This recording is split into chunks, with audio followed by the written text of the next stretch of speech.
Sindu eng.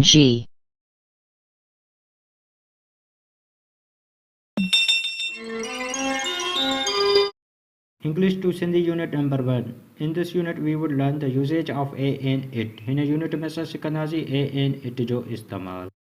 Usage of a and it जो इस्तेमाल. A is always used with a singular object starting with a consonant sound. कंहिं बि हिकु शइ या शख़्स लाइ हमेशह consonant sound सां इस्तेमाल कंदा आहियूं. N is always used with a singular object starting with a vowel sound. कंहिं बि हिकु शइ या शख़्स लाइ हमेशह वावल सां इस्तेमाल कंदा आहियूं. It is always used with a singular object, the names of non-living things and animals. कंहिं बि बेजान शइ या जानवर लाइ असां it जो इस्तेमाल कंदा आहियूं. Concept of vowel and consonants. English alphabet is divided into two categories. अंग्रेजी ॿोली के ॿिनि हिस्सनि में विरायो वियो आहे. Number 1 vowel A E I O U. अहिड़ा अल्फाज़ जेके A E I O U सां स्टार्ट थियनि ऐं उन जो उचार अलिफ सां उनखे असां वावल छॾींदा आहियूं. Consonants B C D F up to Z. Vowel खां अलावा जेके बि अंग्रेजी ॿोली जा लेटर आहिनि उन्हनि खे असां कॉन्सोनेंट्स छॾींदा आहियूं. यूसेज ऑफ A जो इस्तेमाल. A is used with a single object starting with consonant letters. A हमेशा सिंगल ऑब्जेक्ट लाइ इस्तेमाल थींदी आहे जंहिंजो आवाज़ कॉन्सोनेंट सां शुरू थिए. फॉर एग्जाम्पल मिसाल तौरु अ बुक हिकु किताब. B हिकु कॉन्सोनेंट साउंड आहे उन लाइ असां A जो इस्तेमालु कयोसीं. अ पेंसिल हिकु पेंसिल P कॉन्सोनेंट साउंड आहे उन लाइ असां A जो इस्तेमालु कयोसीं.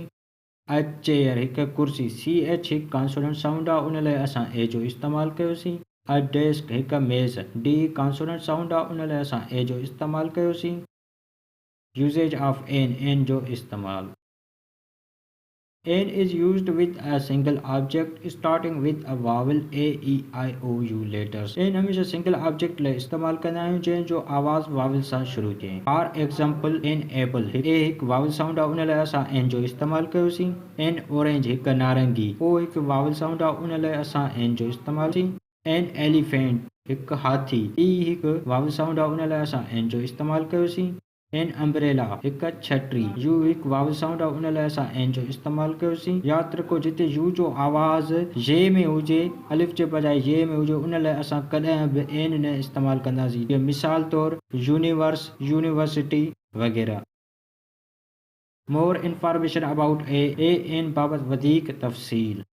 A and N both are used with single object and countable noun. A ऐं N हमेशा सिंगल ऑब्जेक्ट लाइ इस्तेमालु कंदा आहियूं ऐं काउंटेबल नाउन जेके असां ॻणे सघूं. A is used with consonant sound. A हमेशा consonant sound लाइ इस्तेमालु थींदी आहे. N is used with only vowel sound. N हमेशा vowel sound लाइ इस्तेमालु कंदा आहियूं. A or N cannot be used with proper nouns. A ऐं N कॾहिं proper nouns सां इस्तेमालु नथा करे सघूं. proper nouns मतिलबु इस्म ख़ासि जीअं अली असलम ज़ुहैब वग़ैरह इहे इस्म ख़ासि आहिनि. अहिड़नि लफ़्ज़नि लाइ असां A N जो इस्तेमालु नथा करे सघूं. Practice test of A N. He is a doctor. It is correct. Because doctor is a common noun, we can use A or N with common noun. Doctor एक common noun हुन सां असां A N जो इस्तेमालु करे सघूं था. N Ali is coming. Incorrect. Ali हिकु प्रॉपर नाउन आहे उन सां असां A N जो इस्तेमालु नथा करे सघूं. Aslam is an engineer. Correct. Engineer हिकु common noun आहे उन सां असां A N जो इस्तेमालु करे सघूं था. This is an university. Incorrect. Universe consonant आहे इन सां असां A N इस्तेमालु नथा करे सघूं. I have ate an apple. मां हिकु सूफ़ खाधो आहे. एप्पल हिकु वावल साउंड आहे उन सां असां N जो इस्तेमालु करे सघूं था. Give me a coat. Correct. कोट हिकु कॉन्सोनेंट साउंड आहे उन सां असां A जो इस्तेमालु करे सघूं था. यूसेज ऑफ इट जो इस्तेमालु. इट जी असां सिंधी में माना वठंदा आहियूं इहो आहे या इहा आहे.